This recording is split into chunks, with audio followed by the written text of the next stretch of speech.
গল্পদূতের আজকের নিবেদন শীর্ষেন্দু মুখোপাধ্যায়ের লেখা শিবেনবাবু ভালো আছেন তো।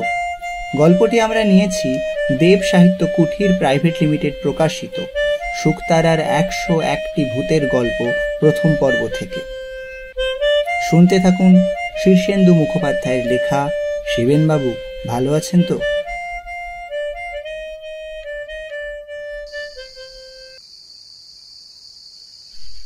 হরসুন্দর বাবু একটু নাদুস নুদুস, ধীর স্থির শান্ত প্রকৃতির মানুষ। তিনি কোঁচা দুলিয়ে ধুতি পরেন, ফুল হাতা জামার গলা অবধি বোতাম আটেন, কখনো হাতা গোটান না। শীত গ্রীষ্ম সব সময়ে তিনি হাঁটু অবধি মোজা আর পামশু পরেন। তার বেশ মোটা একজোড়া গোঁফ আছে, চুলে পরিপাটি সিঁথি। হরসুন্দর বাবু খুব নিরীহ মানুষও বটে। সেদিন মাসের 1 তারিখ। হরসুন্দর বাবু সেদিন বেতন পেয়েছেন। সন্ধ্যাবেলা বাড়ি ফিরছেন। যে গলিটায় তিনি থাকেন সেটা বেশ অন্ধকার, পাড়াটাও ভালো নয়। হরসুন্দর বাবু গলিতে ঢুকে কয়েক পা এগোতেই 3টে ছোকরা তাকে ঘিরে ফেলল। একজন বুকে রিভলভার ঠেকালো, একজন পেটে, অন্যজন পিঠে 2টো ছোঁড়া ধরল। রিভলভারওয়ালা বলল, চেঁচাবেন না, যা আছে দিয়ে দিন। হরসুন্দর বাবু খুবই ভয় পেলেন। ভয়ে তার গলা কাঁপতে লাগলো। বললেন, প্রাণে মেরো না ভাই, দিচ্ছি। মাইনের পুরো টাকাটা নিয়ে 3জন হাপিস হয়ে গেল। হরসুন্দর বাবু ভয়ে চেঁচামেচি করলেন না, যদি তারা ফিরে আসে। বাড়িতে ফিরেও কারো কাছে ঘটনাটা প্রকাশ করলেন না। ভাবলেন এ মাসটা ধার কর্জ করে চালিয়ে নিলেই হবে। তা নিলেনও হরসুন্দর বাবু। একটা মাস দেখতে দেখতে চলে গেল। আবারও 1 তারিখ এলো। হরসুন্দর বাবু আবার বেতন পেলেন। ফেরার সময় যখন গলির মধ্যে ঢুকলেন তখন আচমকা ফের 3টে লোক ঘিরে ধরল। বুকে রিভলভার, পেটে পিঠে ছোঁড়া। রিভলভারওয়ালা বলল, যা আছে দিয়ে দিন, চেঁচাবেন না। হরসুন্দর বাবু ফের ভয়ে কাঁপতে কাঁপতে বললেন, প্রাণে মেরো না ভাই, দিচ্ছি। মাইনের টাকাটা নিয়ে 3টে লোক হাপিস হয়ে গেল। হরসুন্দর বাবু এবারও বাড়ি ফিরে কাউকে কিছু বললেন না। ভাবলেন এ মাসটাও কোনো রকমে চালিয়ে নেবেন। কষ্ট হলো যদিও, কিন্তু হরসুন্দর বাবু চালিয়েও নিলেন।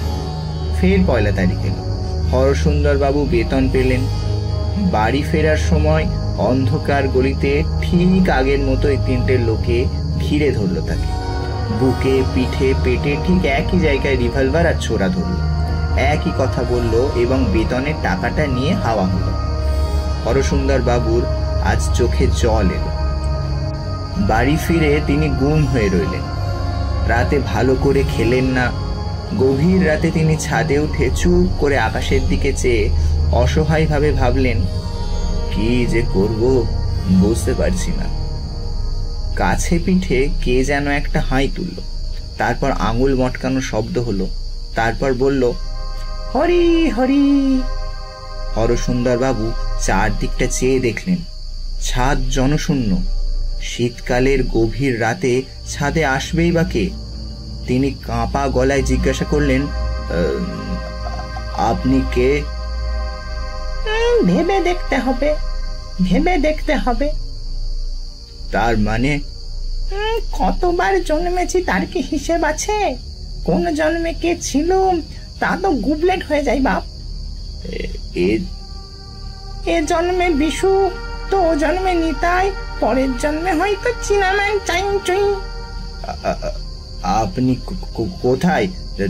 দেখতে পাচ্ছি না তো। গলার স্বরটা খিঁচিয়ে উঠে বলল, দেখার মতো চোখ কি তোমার আছে যে দেখবে? সারাদিন তো তোমার ধারে কাছে ঘুরঘুর করি, দেখতে চেয়েছো কি কখনো? আগে আমি যে কিছুই বুঝতে পারছি না, ভয় পাচ্ছি, মাথা ঝিমঝিম করছে। মরলো, এ যে ভালো করতে এসে বিপদ হলো। আপনি কি চান? তোমার মতো গবেরদের প্রাণ দুটো মলে দিতে চাই। হ্যাঁ, কিন্তু বিধি বাম, সে উপায় নেই। আমি কি করেছি? আপনি আমার উপর রাগ করছেন কেন? রাগ করবো না। 3টে কাঁচা মাথার ছোড়া 3বার যে তোমায় বোকা বানালো, তা থেকে শিক্ষা পেয়েছো কি? কিছু করতে পারলে? আগে কি করব, তাদের হাতে যে ছোরা আর বন্দুক। আর তোমার বুঝি কিছু নেই? আগে না। কে বললো নেই? আমার বন্দুক, পিস্তল বা ছোড়াছুরি নেই, তবে আমার গিন্নির একখানা বঁটি আছে, আর ছেলে ভূতোর একটা পেন্সিল কাটা ছুরি আছে, আর আমার মায়ের বিড়াল তাড়ানোর জন্য একটা ছোট লাঠি আছে। আহা, ওসব জানতে চাইছে কে? বটি লাঠির কথা জিজ্ঞেস করেছি কি তোমায়? বলি ওসব ছাড়া তোমার আর কিছু নেই? আগে মনে পড়ছে না।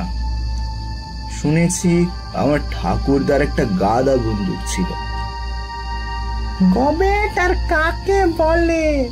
বলি বন্দুক টন্দুক ছাড়া আর কিছু নেই তোমার? আগে না। বলি বুদ্ধি বলে একটা বস্তু আছে, জানো তো? জানি। তোমার সেটাও নেই? আগে ঠিক বুঝতে পারছি না। একটা দীর্ঘশ্বাসের আওয়াজ হলো, তারপর গলার স্বরটা বলল, শোনো, এবার যখনই ওই মরকটগুলো তোমাকে পাকড়াও করবে, তখন একটুও ঘাবড়াবে না। হাসি হাসি মুখ করে শুধু জিজ্ঞাসা করবে, আচ্ছা শিবেন বাবু ভালো আছেন তো? শুধু এই কথা বললেই হবে? বলেই দেখো না। তৃতীয় মাসটাও কষ্টে সৃষ্টে কেটে গেল। আবার 1 তারিখ এলো এবং হরসুন্দর বাবু আবার বেতন পেলেন। বাড়ি ফেরার সময় বুকটা দুরু দুরু করছিল। যে কথাটা বলতে হবে তা বারবার বিড়বিড় করে আওড়াচ্ছেন। হাত পা কাঁপছে, গলা শুকিয়ে যাচ্ছে। গলির মুখে সে একটু থমকে দাঁড়ালেন, তারপর দুর্গা বলে অন্ধকারে পা বাড়ালেন। কয়েক পা যেতে না যেতেই 3 মূর্তি তাকে ঘিরে ফেলল। বুকে পিস্তল, পেটে আর পিঠে ছোঁড়া। পিস্তলওয়ালা বলল, চেঁচাবেন না, যা আছে দিয়ে দিন। জীবনে কখনো সাহসের কাজ করেননি হরসুন্দর বাবু, আজই প্রথম করলেন। জোর করে মুখে একটু হাসি ফুটিয়ে তিনি জিজ্ঞাসা করলেন, আচ্ছা শিবেন বাবু ভালো আছেন তো? ছেলে 3টে হঠাৎ যেন থমকে গেল, আর তারপরেই দূরদার দৌড়ে এমন ভাবে পালালো যেন ভূত দেখেছে। হরসুন্দর বাবু খুবই অবাক হয়ে গেলেন। এই সামান্য কথাই এত ভয় পাওয়ার কি আছে? যাকগে, এবার মাইনের টাকাটা তো বেঁচে গেল। না, এরপর থেকে হরসুন্দর বাবুকে আর ওদের পাল্লায় পড়তে হয়নি বটে, কিন্তু তার ধাঁধাটা গেল না। এই তো সেদিন তার অফিসের বড়বাবু তাকে কাজের একটু ভুলের জন্য খুব বকাঝকা করে চার্জশিট দেন আর কি। হরসুন্দর বাবু শুধু হাসি হাসি মুখ করে তাকে বলেছিলেন, আচ্ছা শিবেন বাবু ভালো আছেন তো? তাতেই বড়বাবু এমন ঘাবড়ে গেলেন যে আর বলার নয়। তারপর থেকে খুবই ভালো ব্যবহার করে যাচ্ছেন। সেদিন বাজার থেকে পচা মাছ এনেছিলেন বলে হরসুন্দরের গিন্নি তাকে খুবই তুলোধনা করছিলেন। হরসুন্দর বাবু তাকেও বললেন, আচ্ছা শিবেন বাবু ভালো আছেন তো? গিন্নি একেবারে জয়। হ্যাঁ, এখন হরসুন্দর বাবু খুবই ভালো আছেন, কোনো উদ্বেগ অশান্তি নেই। বিপদ দেখা দিলেই তিনি শুধু বলেন, আচ্ছা শিবেন বাবু ভালো আছেন তো? মন্ত্রের মতো কাজ হয়। আজকের গল্প পাঠিয়েছিলাম আমি, মাধব। এরকম গল্প আরো শুনতে সাবস্ক্রাইব করে যান গল্পদূত চ্যানেলকে এবং প্রেস করে যান নোটিফিকেশন বেল আইকন বাটনটি। দেখা হচ্ছে আগামী শনিবার আরো একটি নতুন গল্প নিয়ে।